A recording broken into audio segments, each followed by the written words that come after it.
Visa वगैरह देना ही नहीं था भाई। अगर ये सीन करना था तो इंडियंस को वीज़ा ही बंद कर दो। तो वीडियोस बनाता हूँ, जैसे ही उसने सुना बिल्कुल चौंक गया।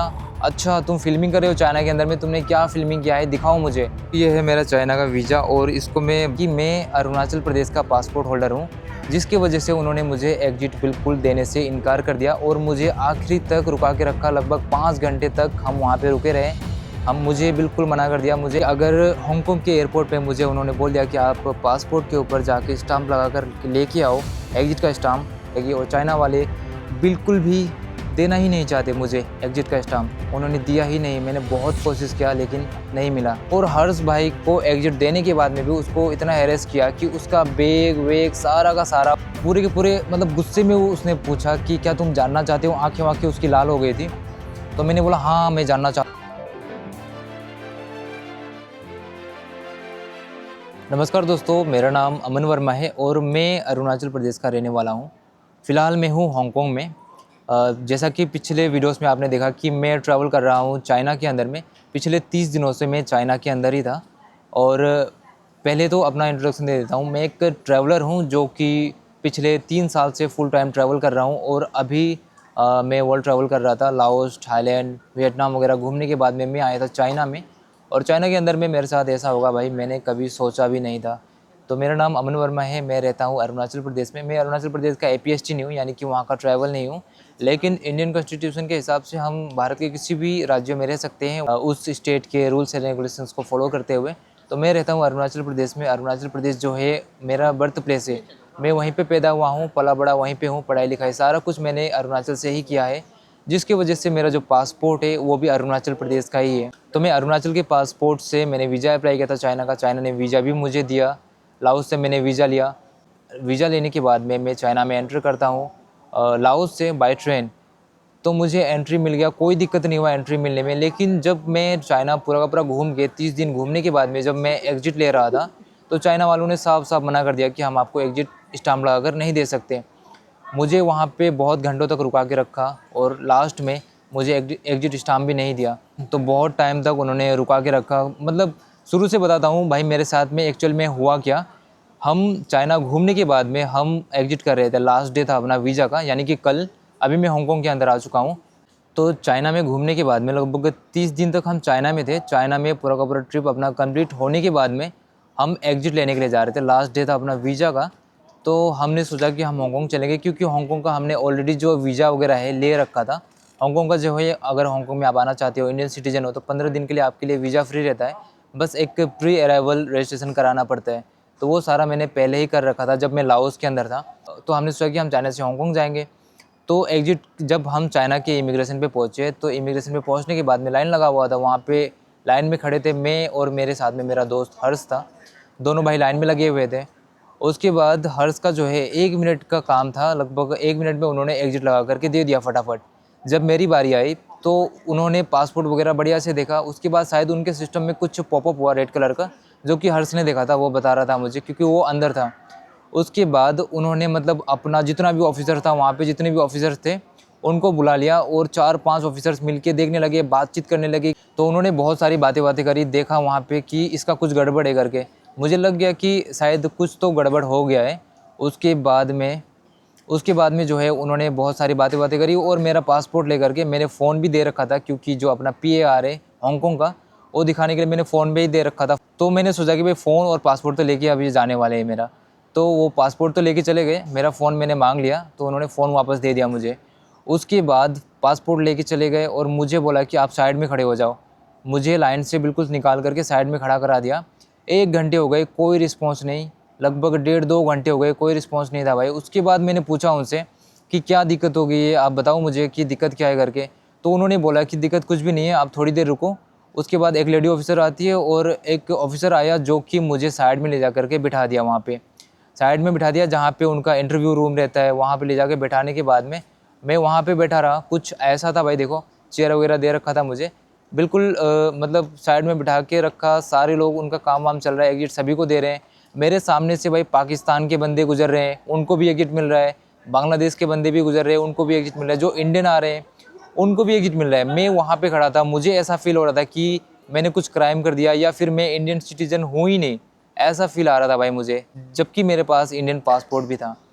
तो कुछ वहाँ पे मैं बैठा रहा बहुत देर तक, लगभग 3 घंटे हो चुके थे, कोई रिस्पांस नहीं था। उन्होंने बोला कि आपका कुछ टाइम लगेगा, वेट करो करके मुझे 3 घंटे लगा दिए। लगभग हम 2 बजे के करीब चले गए थे वहाँ पे, 6 बज गए, 5-6 बज गए, कुछ रिस्पांस नहीं आया। तब जाके फिर से मैंने पूछा तो उन्होंने बोला कि और वेट करो आपका थोड़ा टाइम लगने वाला है। उसके बाद एक वहाँ पे लेडी ऑफिसर आई, उसने पूछा कि आपने फ़्लाइट बुक किया है कि नहीं, मतलब हांगकांग जा रहे हो, हांगकांग से इंडिया का फ़्लाइट है कि नहीं करके पूछा।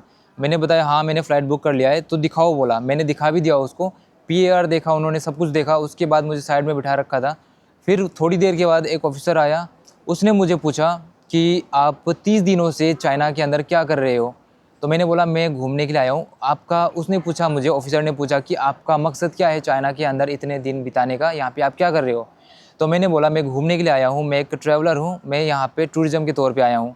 तो उसने पूछा मुझे what do you do for living, जीने के लिए तुम क्या करते हो। तो मैंने बोला मैं एक यूट्यूबर हूँ और मैं वीडियोस बनाता हूँ। तो वीडियोस बनाता हूँ। जैसे ही उसने सुना बिल्कुल चौंक गया। अच्छा तुम फिल्मिंग कर रहे हो चाइना के अंदर में, तुमने क्या फिल्मिंग किया है दिखाओ मुझे। तो मैंने अपना कैमरा दे दिया, लो आप भी ये देख लो।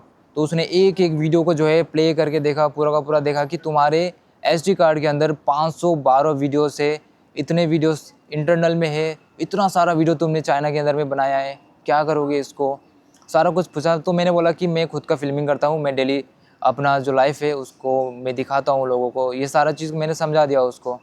तो वो सारी चीज़ें समझ गया। उसके बाद मुझे एक एक चीज़ बारीकी से पूछा कि भाई तुम कहाँ से आए हो, कहाँ गए थे, कहाँ से कहाँ आए, सारा कुछ बताओ मुझे। तो मैंने उसको बताया कि मैं कुनमिंग गया था, कुनमिंग से चोंगचिंग, चोंगचिंग के बाद मैं गंसू प्रोविंस गया, फिर कैपिटल सिटी बीजिंग गया, बीजिंग से शंघाई, फिर शेंजन आके अब मैं जा रहा हूँ हांगकांग की ओर।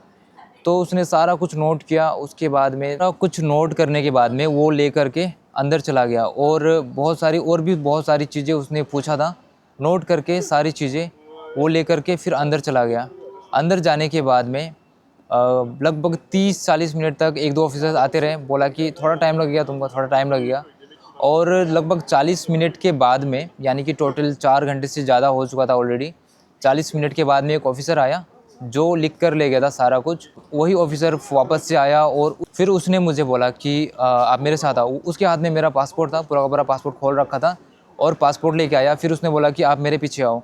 तो जहाँ से सभी लोग जा रहे थे वहाँ से मुझे वो लेकर नहीं गया, मुझे दूसरे जगह पे ले गया, दूसरे गेट में ले गया और मेरे पासपोर्ट को अपने हाथ में ले रखा था। मैंने स्वयं, मुझे पासपोर्ट देने के लिए आया है। तो वो मुझे दूसरे गेट से, जहाँ से एग्जिट लगता है, एग्जिट का स्टाम्प लगता है, वहाँ से नहीं ले गया, दूसरे गेट से लेके अंदर गया, जहाँ पे अपना हर्ष भाई था। एग्जिट ऑलरेडी लेकर के वो अंदर जा चुका था, वहाँ पर लेकर गया हर्ष भाई के पास में। और हर्ष भाई को एग्जिट देने के बाद में भी उसको इतना हैरेस किया कि उसका बैग वेग सारा का सारा खोल के सारा कुछ चेक किया, उसको भी सारी चीज़ें पूछी। मैंने जो बताया था उसको भी वही सारा पूछा और उन्होंने शायद मैच मिलाया होगा कि ये दोनों सच बोल रहे या नहीं करके, अपना जो आइटिनरी है उसको शायद उन्होंने मैच किया होगा, शायद कुछ भी हो सकता है। उसके बाद हर्ष भाई जो है अपना बैग वेग पैक कर रहा था, बैग पूरा का पूरा खुला पड़ा है, सामान पड़ा हुआ है। उसको बोले जल्दी आप निकल जाओ, जल्दी यहाँ से निकल जाओ। तो भाई मैंने पूछा ऑफिसर को, चलो अंदर तो मुझे बुला लिया, मैंने पूछा उनसे कि मेरा एग्जिट का स्टाम्प जो है वो कहाँ पर लगेगा। तो उन्होंने बोला कि आपका एग्जिट का स्टाम्प नहीं लगेगा, कोई दिक्कत नहीं है, आप जा सकते हो, आप जाओ, यू कैन गो बोला। वहाँ पे 3-4 ऑफिसर थे जो कि मुझे घेरे हुए थे, देख रहे थे मुझे और बोल रहे थे कि आप जा सकते हो, आपका हो गया काम, आप जा सकते हो। तो मैंने बोला विदाउट एग्जिट स्टाम्प लेके मैं कैसे जाऊँ।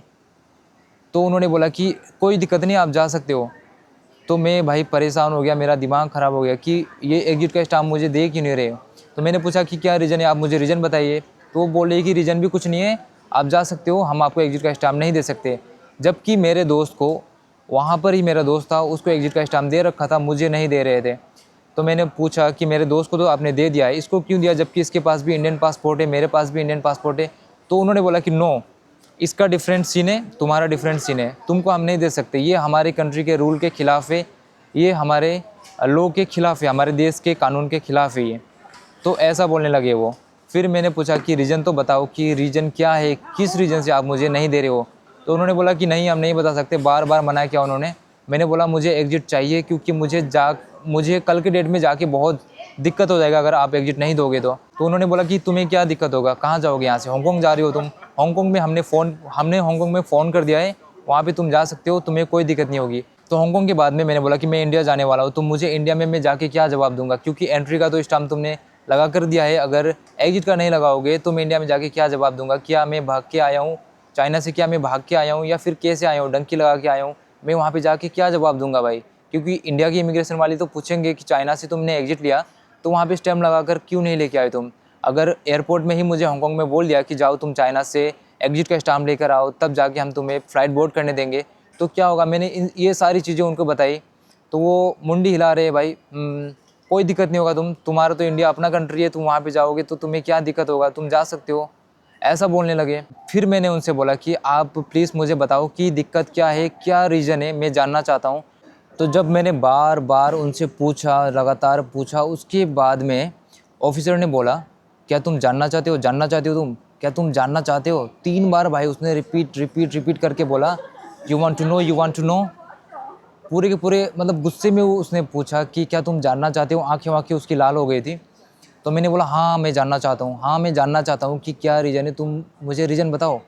मैंने बोला yes I want to know what's the reason, what's the problem. फिर उसने ट्रांसलेटर निकाला अपना, क्योंकि वो भी जो है इतना इंग्लिश वगैरह ऑफिसर को इतना नहीं आता था, तो उसने ट्रांसलेटर निकाला और ट्रांसलेटर में उसने चाइनीज़ में बोला कुछ। तो चाइनीज़ और इंग्लिश का जो ट्रांसलेशन है थोड़ा सा उल्टा फुल्टा, कभी कभी हिंदी के साथ भी उल्टा फुल्टा आ जाता है, लेकिन क्लियरली उसमें मैं समझ नहीं पाया कि उसने क्या बोला। लेकिन वहाँ पे इतना लिखा हुआ था कि जो तुम्हारा है वो तुम्हारा नहीं हमारा है, कुछ इस टाइप से लिखा हुआ था। तो क्या कहना चाह रहा है वो चीज़ें तो मुझे समझ में नहीं आई, लेकिन वो कहना कुछ चाह रहा था कि जो तुम्हारा है तुम्हारा नहीं हमारा है, इस टाइप से। तो भाई हमारा भी दिमाग ख़राब हो गया पूरा का पूरा। उन्होंने बार बार मना किया, उसके बाद भी उन्होंने बोला नहीं हम दे ही नहीं सकते तुमको, तुम जितना भी बोल लो तुमको हम दे नहीं सकते, तुम अपना ही टाइम ख़राब करोगे और तुमको हम नहीं दे पाएंगे, बिल्कुल नहीं दे पाएंगे, क्योंकि ये हमारे कंट्री के रूल के ख़िलाफ़ है, हमारे लोगों के ख़िलाफ़ है, तुमको हम नहीं दे सकते। मैंने बार बार बोला कि तुमने मेरे दोस्त को फिर क्यों दिया, तो उसका सीन अलग है, तुम्हारा सीन अलग है, तुमको नहीं मिल सकता। तो भाई यहाँ पे सीन ये था कि मैं अरुणाचल प्रदेश का पासपोर्ट होल्डर हूँ, जिसकी वजह से उन्होंने मुझे एग्जिट बिल्कुल देने से इनकार कर दिया और मुझे आखिरी तक रुका के रखा। लगभग 5 घंटे तक हम वहाँ पे रुके रहे, हम मुझे बिल्कुल मना कर दिया, मुझे एग्जिट दिया ही नहीं भाई।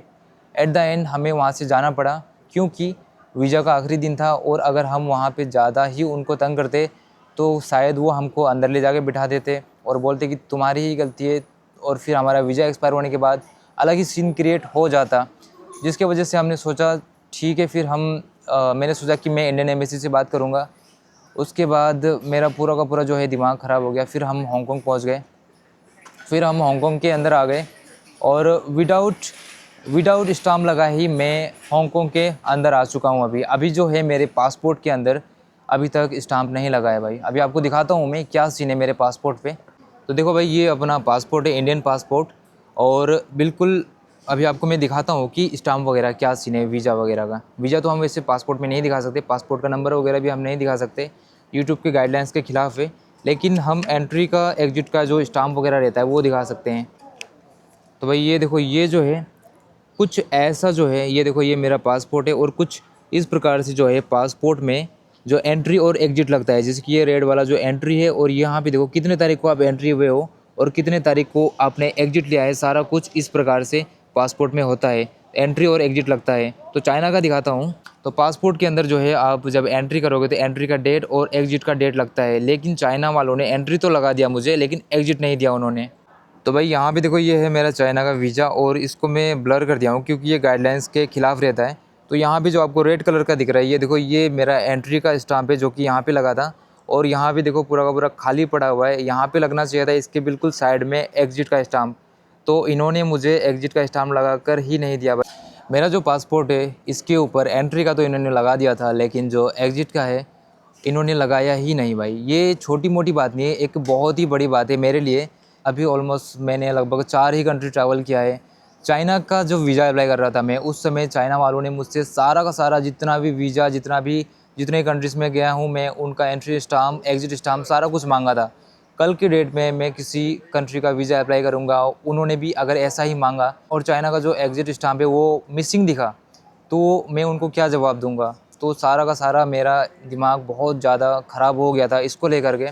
वीज़ा वगैरह देना ही नहीं था भाई। अगर ये सीन करना था तो इंडियंस को वीज़ा ही बंद कर दो, अगर ऐसा ही करना है तो इंडियंस को वीज़ा ही मत दो, आप आ ही नहीं सकते हमारे कंट्री में, ऐसा सीन कर दो। मेरे सामने भाई पाकिस्तानी बंदे, बांग्लादेशी बंदे, इंडियन बंदे सभी निकल रहे थे, सभी को एग्जिट दे रहे थे। मेरा कसूर बस इतना था कि मेरा जो पासपोर्ट है वो अरुणाचल प्रदेश इंडिया का था, इसके वजह से उन्होंने मुझे एग्जिट स्टाम्प लगा कर नहीं दिया। मैं यही बात कहना चाहूँगा कि अरुणाचल प्रदेश जो है हमेशा से भारत का था, भारत का है और हमेशा भारत का ही रहेगा, चाहे जिसको जो कहना है कह लो। मुझे वहाँ पर खड़ा होकर ऐसा फील हो रहा था कि मैं भारत से ही नहीं हूँ, क्योंकि मेरे पास अरुणाचल का पासपोर्ट था। उनके हिसाब से हम इंडिया के सिटीज़न ही नहीं है, हमें एग्जिट ही नहीं दिया भाई। आप बताओ, अगर मैं ऐसे ही फर्जी बोल रहा होता तो आपको मैं ये सारी चीज़ें दिखाता भी नहीं। मुझे एग्जिट स्टाम्प ही नहीं दिया है। कल के डेट में मुझे बहुत सारी प्रॉब्लम्स आने वाली है, मुझे पता है। मुझे अभी यहाँ से मंगोलिया, रसिया भी जाना था, लेकिन मेरा मूड पूरा का पूरा ख़राब हो गया है और हांगकांग के अंदर हूँ मैं अभी। पता नहीं मुझे फ़्लाइट बोर्ड करने दिया जाएगा या नहीं दिया जाएगा, मुझे कुछ पता नहीं है। तो अब जो भी होगा अपडेट करूँगा आपको आगे। कल सुबह मेरा फ़्लाइट है, तो आज रात को ही मैं निकल जाने वाला हूँ एयरपोर्ट की ओर, और जो भी होगा आपको आगे अपडेट करता हूँ। कि अगर हांगकांग के एयरपोर्ट पे मुझे उन्होंने बोल दिया कि आप पासपोर्ट के ऊपर जाके स्टाम्प लगा कर लेके आओ एग्जिट का स्टाम्प, तो मेरे लिए बहुत ही दिक्कत की बात हो जाएगी। और चाइना वाले बिल्कुल भी देना ही नहीं चाहते मुझे एग्जिट का स्टाम्प, उन्होंने दिया ही नहीं। मैंने बहुत कोशिश किया लेकिन नहीं मिला। तो यही सीन था जो कि मैं आपके साथ शेयर करना चाहता था। और गवर्नमेंट, अपने भारत सरकार से मैं यही कहना चाहूँगा कि आए दिन हमें ये सारी चीज़ें देखने को मिल रही है कि चाइना के साथ में इंडियन पासपोर्ट को लेकर, नॉर्थ ईस्ट को लेकर बहुत सारी दिक्कतें होती रहती है। सरकार को इसके ऊपर कुछ कदम उठाना चाहिए, कुछ बातें करनी चाहिए, कुछ मीटिंग्स रखना चाहिए, इस चीज़ को सॉल्व करना चाहिए। नहीं तो भाई अरुणाचल प्रदेश के लोग कभी भी अगर घूमना भी आना चाहे तो भी मतलब नहीं आ सकते भाई। तो यही सारी चीज़ें मैं आपके साथ शेयर करना चाहता था, जो कि मेरा एक रियल एक्सपीरियंस है और मेरे साथ हुआ है। आज डेट है 24, 23 को मैंने एग्ज़िट लिया और मुझे एग्ज़िट का स्टाम्प लगाकर नहीं दिया गया चाइना से। तो इंडियन एम्बेसी में जाके मैं पता नहीं क्या जवाब दूंगा। वहाँ पे पक्का वो सवाल करेंगे कि तुमको एग्ज़िट का स्टाम्प क्यों नहीं मिला। तो मुझे कुछ पता नहीं अब मैं जाके क्या करूँगा, आगे क्या नहीं करूँगा। भारत सरकार से मैं यही अनुरोध करना चाहूँगा कि इन सब चीज़ों पे कुछ ना कुछ कदम उठाना चाहिए, कुछ एक्शन लेना चाहिए, ताकि कल के डेट में हमारे भारतीय नागरिकों के साथ में आने वाले टाइम में और किसी के साथ ऐसी चीज़ें ना हो। और चाइना में जो भी मेरा एक्सपीरियंस था बहुत अच्छा रहा। चाइना के लोग बहुत अच्छे हैं, चाइना के जगह बहुत अच्छे हैं, किसी ने हमको जज नहीं किया, किसी ने हमको रेसिस्ट कमेंट पास नहीं किया। मतलब चाइना के लोग बहुत फ्रेंडली, बहुत अच्छे हैं। बाकी अभी मैं हूँ हांगकांग के अंदर में, और ये जो बिल्डिंग आपको दिख रही है इसको बोलते हैं मॉन्स्टर बिल्डिंग, क्योंकि यहाँ पे लगभग 10,000 लोग रहते हैं इस बिल्डिंग के अंदर में। आप अगर इस प्रकार से देखोगे तो आपको देखो बहुत ही बड़ा सा बिल्डिंग देखने को मिलेगा। ये जो बिल्डिंग है इसके अंदर लगभग 10,000 लोग रहते हैं। ये टोटल 5 बिल्डिंग से मिलकर बनाया गया है। यहाँ पे एक नया बिल्डिंग है जो कि लगभग 40-50 मंजिला तक है, बहुत ही ऊपर तक है देखो। और यहाँ पे जो आपको ये बिल्डिंग्स दिख रही है इसके अंदर में लगभग 300-500 स्क्वायर फीट का छोटा छोटा रूम है जिसके अंदर में लोग गुजारा करते हैं। तो ये जो बिल्डिंग है 1960 में बनाया गया था, एक मतलब लेबरों के लिए और जो मिडिल क्लास लोग हैं उनके लिए फ्लैट टाइप में बनाया गया था। तो कुछ ऐसा सीन है। तो मैं यहाँ पे घूमने के लिए आया था और कल हमने हॉस्टल लिया था, हॉस्टल से मैंने चेकआउट कर दिया था, इसलिए मैं यहाँ पर ही बैठकर वीडियो बना रहा था। अपना जो एक्सपीरियंस है मैं शेयर कर रहा था हांगकांग से। तो कुछ यही सीन था। अब इस वीडियो को यहीं पेन करते हैं। वीडियो को अंत तक देखने के लिए बहुत बहुत धन्यवाद। मिलते हैं आपसे फिर एक नए वीडियो के साथ, तब तक के लिए जय हिंद, जय भारत।